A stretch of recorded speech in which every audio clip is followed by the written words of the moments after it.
একদিন আমাকে মনে পড়বে, কিন্তু সাহস করে ফোন দিতে পারবে না। লজ্জায় নিজেকে সংবরণ করবে। আমাদের এত গল্প আর এত স্মৃতি জমেছে যে তুমি অন্য কারো মাঝে আমার ছায়া দেখবে, কিন্তু সেখানে আর আমাকে পাবা না। একটা আক্ষেপ জন্ম নিবে তোমার ভিতরে। রাত গভীর হলে আমার ফেসবুক ওয়াল ঘুরতে মন চাইবে তোমার।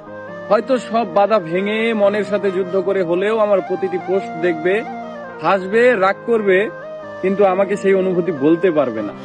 এর চেয়ে আর বড় কষ্টের কি হতে পারে বলো? কোনো এক ভোরে কিংবা গভীর রাতে ঘুম ভেঙে ফোন চেক করে দেখবে আমার কোনো টেক্সট আছে কিনা।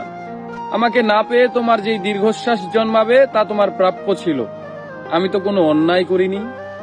এখন যার সাথে আছো তাকে নিয়ে যতই সুখে থাকো, যতই ভালো থাকো, আমি জানি আমাকে তোমার মনে পড়বেই, কারণ আমি তোমাকে ঠকাইনি। তার সাথে কাটানো প্রতিটি সুখময় মুহূর্তে আমি থাকবো তোমার মস্তিষ্কের একটা কোণে। এর চেয়ে বড় শান্তির আর কি হতে পারে বলো? আমাকে কষ্ট দেওয়ার প্রতিটি পাপ তোমাকে ঘিরে ধরবে। একদিন তুমি অসুখী হবে, একদিন তোমারও আমার জন্য কাঁদতে মন চাইবে, কিন্তু চোখের পানি আর আসবে না।